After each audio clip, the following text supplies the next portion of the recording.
Após as ações contra a Venezuela, governo Trump e outros representantes também do governo americano alegam que a questão da Groenlândia é uma questão de segurança nacional, com representantes oficiais compartilhando imagens da ilha com a bandeira americana, dentre outras questões super importantes. Vai lembrar que esse anseio dos Estados Unidos por maiores intervenções na América Latina e na Groenlândia também está levantando pontos importantes para outros países, com a Rússia até mesmo elogiando as ações do governo americano, a China também se posicionando de maneira enfática, a União Europeia respondendo a isso e colocando uma dúvida de um colapso da geopolítica internacional, até porque a OTAN também estaria em risco, tanto pelas declarações como pelas ações americanas. Se vocês querem entender um pouco mais sobre esses assuntos, e muito mais também sobre geografia, geopolítica, atualidades, política, polêmicas, enfim, tudo para você se manter sempre bem atualizado, já se inscreve no canal, deixa seu like e compartilha esse vídeo, que eu, professor Ricardo, conto muito com a sua ajuda. Belezinha? Pessoal, se vocês quiserem, nesse momento de instabilidade econômica, diversificar suas posições e comprar seus dólares, façam pela maior plataforma de compra de dólares do Brasil, mais de 4 milhões de usuários, que é a Nômade. Pagamento garante sem IOF, usa cartão de crédito, aceita em mais de 180 países, vários outros benefícios. Baixa o aplicativo que é de graça e com meu cupom você tem um desconto de 15 centavos por dólar convertido. Isso é um baita presente que a Nomad está te dando para você começar a montar suas posições em dólar. Tamo junto? Então bora lá pro vídeo, galera, que tem assunto bem importante aí pra gente tratar. Como eu já falei para vocês, os Estados Unidos, e lembrando que não é de agora, desejam a Groenlândia. A Groenlândia é uma ilha que fica entre o continente americano e o continente europeu, que em 1953 deixa de ser colônia da Dinamarca e passa a fazer parte do Reino da Dinamarca. Nós tivemos em 2009 uma outra movimentação interessante, que é o governo da Dinamarca vendo que existiam povos originários, uma ânsia de separatismo, fazendo uma espécie de independência. Não independência total, mas desde 2019 a Groenlândia escolhe o seu próprio governo local. Tivemos eleições, por exemplo, ano passado, consegue fazer suas legislações, suas próprias leis, mas responde ainda, claro, à coroa dinamarquesa. O interesse dos Estados Unidos na Dinamarca não é recente. Nós tivemos, por exemplo, o próprio Harry Truman, presidente dos Estados Unidos no pós-Segunda Guerra Mundial, que fez uma proposta de compra da Groenlândia. Porque a Groenlândia, vai lembrar, é uma região super estratégica por alguns motivos importantes. Fica próximo do Ártico, que tem enormes reservas de combustíveis fósseis, gás e petróleo, e que é uma região super estratégica, tanto do ponto de vista com o degelo do Ártico de novas rotas comerciais, como também do ponto de vista militar. Quando a gente olha no mundo, não exatamente num planisfério, mas numa projeção azimutal, o mundo visto de cima, você percebe como os Estados Unidos e as regiões mais povoadas, mais populosas da Rússia, não estão unidas pelo Atlântico e nem pelo Pacífico, e sim pelo Ártico. Então, possíveis mísseis, ataques que poderiam acontecer, viriam pela região do Ártico.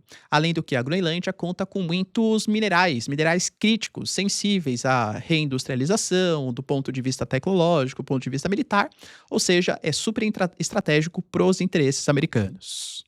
Tanto que nós tivemos, por exemplo, no passado, o próprio governador Jeff Landry, que é o governador da Louisiana, ele foi designado pelo governo Trump para ser o responsável pela anexação da Groenlândia aos Estados Unidos.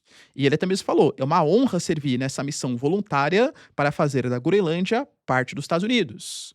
Nós tivemos, por exemplo, recentemente, a Kate Miller, que já foi porta-voz do DOGE, que foi o departamento de eficiência governamental do Elon Musk, já foi até a falência, né? Mas a Kate Miller, que ela é esposa do vice-chefe de gabinete da Casa Branca, o Steve Miller, colocando o país ali no mapa da Groenlândia com a bandeira dos Estados Unidos. E escrito assim, soon, que quer dizer logo, né? Ou seja, logo a Groenlândia será dos Estados Unidos. Representantes, por exemplo, oficiais dos Estados Unidos foram fazer visitas oficiais à Groenlândia e colocaram assim, né, não, fique tranquilo, só estou vendo uma corrida de cachorro aqui. Para, né, galera? Os caras estavam fazendo visita, alegaram que era base militar americana, mas teve protestos da população. Por quê? A população da Groenlândia, não, sendo sincero, hoje é muito mais independentista do que exatamente pertencer à Dinamarca. Eu diria que hoje talvez não, porque eles têm medo que essa independência possa soar para a comunidade internacional com uma vontade de separar da Dinamarca e se anexar aos Estados Unidos. Não é isso. Eles querem ser totais independentes. E, inclusive, a Dinamarca permite isso hoje, né? Pode acontecer um plebiscito, um referendo, uma consulta popular para que isso aconteça. Mas pesquisas indicam que só 6% da população deseja uma anexação frente aos Estados Unidos. E a Groenlândia já tem uma base militar. Quando não foi cedido, quando a Dinamarca se recusou a vender a Groenlândia para os Estados Unidos, em troca, o Harry Truman ganhou uma espécie de base militar, uma base militar americana posicionada no território da Groenlândia.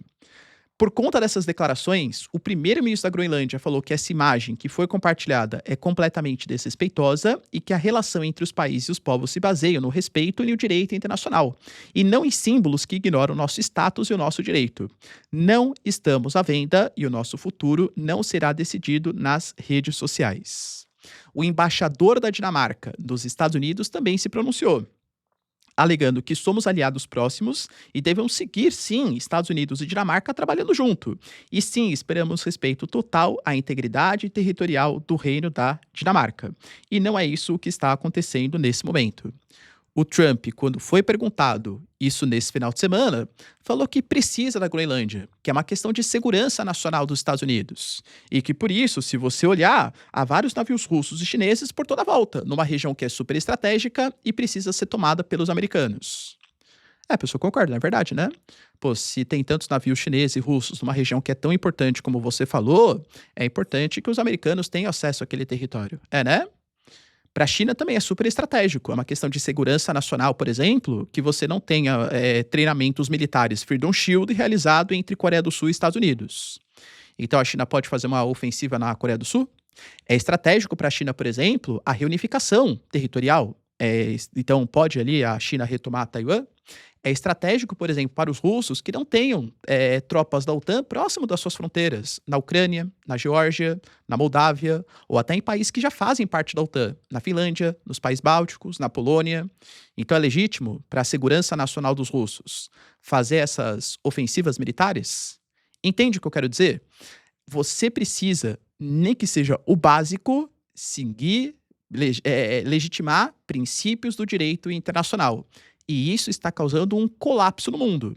Para vocês terem uma noção, o Dmitry Medvedev, que para quem conhece é o conselheiro de guerra, aliás, conselheiro de segurança, né, de guerra também, da Rússia, que já foi presidente, inclusive, da Rússia, falou que a atuação dos Estados Unidos feriu, sim, o direito internacional, mas mostra que o Trump tem um grande apreço pela segurança do seu país e age de maneira estratégica, colocando que hoje a Rússia pode destituir o Zelensky após os ataques dos americanos na Venezuela. Após o que aconteceu com o presidente Maduro, é muito mais justificável essa destituição do Zelensky.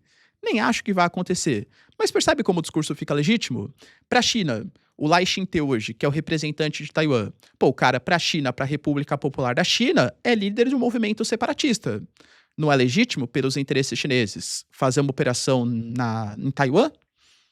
Percebe como você vai criando precedentes para que coisas mais ofensivas aconteçam no futuro recente?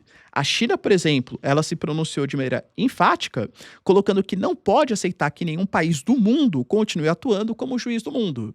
E eu acho que isso serve como alerta primeiro para a China aumentar o seu soft power, tá vendo? Eu sou um país razoável na geopolítica internacional. Não sou eu que ameaço o Canadá, que ameaço o México, que ameaço a Colômbia, que ameaço a Groenlândia. Eu sou um país razoável. E, aliás, se os Estados Unidos fizeram isso contra um país que nem faz parte, que tem a sua soberania, por que eu não posso fazer em Taiwan? Que é meu território, entende? A União Europeia, sempre europeia, se colocando de maneira meio dúbia ali, né? Nós temos, por exemplo, declarações do Friedrich Merz, do Macron, da Giorgia Meloni, desaprovando o governo Maduro. Olha, o Maduro foi um ditador, tudo tal. Mas talvez a gente não compactue também com essas medidas que foram tomadas pelos Estados Unidos, isso precisa ser justificado. Quando você pega, por exemplo, talvez aqui tenha se posicionado, e olha como geopolítica é complexo, foi a Marine Le Pen, visto como a extrema-direita internacional, não é isso? A Marine Le Pen divulgou que não compactua com os ideais do Nicolás Maduro, que ele era um ditador, mas que precisa ser mantida a soberania dos estados, porque senão você fere os princípios do direito internacional. Ah, professor, mas é contra o Nicolás Maduro que eu não gosto. Beleza. E quando for contra o presidente que você gosta? Vamos imaginar, por exemplo, sei lá, que seja eleito um presidente de direita no Brasil e esse presidente de direita ache, por exemplo, que não. Hoje você tem a BYD, você tem grandes investimentos chineses, tal, a gente vai tirar todos esses investimentos do Brasil. E aí a China alega, por exemplo, que está, nossa, mas o Brasil então está sendo está sendo xenofóbico, né? Sei lá, está sendo sinofóbico com os investimentos chineses. O Brasil está desrespeitando os investimentos da China no Brasil. Então isso está afetando a nossa segurança, os nossos interesses de aumentar a nossa presença na América Latina. Vamos retirar esse governo de direita. E aí, você seria favorável a isso? Percebe? Ah, professor, mas é porque Nicolás Maduro era um ditador. Concordo, era um ditador mesmo.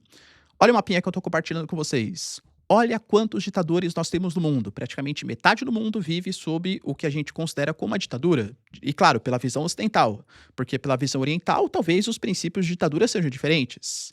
E existem polêmicas. A China é uma ditadura? A China fala que não. Que eles têm eleições regionais, que você tem um princípio ali, né, do Partido Comunista Chinês e te promovendo de acordo com o seu mérito, se você for muito bem ali nas suas províncias regionais. Então, para eles não é uma ditadura. Para eles, ditadura, por exemplo, é você ser eleito porque você é um cara conhecido ou porque você tem maior capacidade de financiamento do que os outros.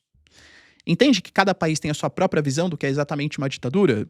E isso entra num gravíssimo problema. Por isso que eu falo, galera, olha, pode estar abrindo precedente perigoso. Sobre a questão da Groenlândia, retomando, existe um risco à própria OTAN. Por quê? Olha que interessante, a Dinamarca é um país que faz parte da OTAN.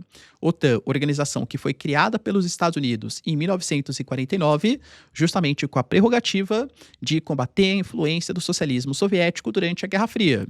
Acabou a Guerra Fria, mas a OTAN continua. É uma aliança militar. Se os americanos, e já ameaçaram fazer isso, fazem uma incursão militar contra a Groenlândia, quem vai defender?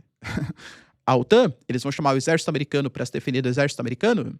Então você corre o risco até mesmo de colapsar a própria OTAN e talvez fazer o que os americanos desejem, né? Que é esse rompimento de uma OTAN e a OTAN europeia. Já não falaram que vão abandonar todas as defesas dos Estados Unidos, defesas não convencionais, as defesas convencionais, perdão, porque armas nucleares vão continuar. Mas as defesas convencionais americanas vão ser retiradas da Europa? Então, olha, existe um risco gravíssimo aí de rompimento, de ruptura de tudo que a gente conhece da geopolítica internacional com o governo Trump e com a ascensão desses movimentos mais nacionalistas e a China e a Rússia condenando as ações, mas aproveitando para legitimar suas próprias ações e seus interesses regionais. Beleza, pessoal? Deu para entender os principais acontecimentos? Se vocês curtiram o vídeo, então, ó, já deixa seu like, se inscreve no canal. Tamo junto, beijos, abraços e tchau, tchau.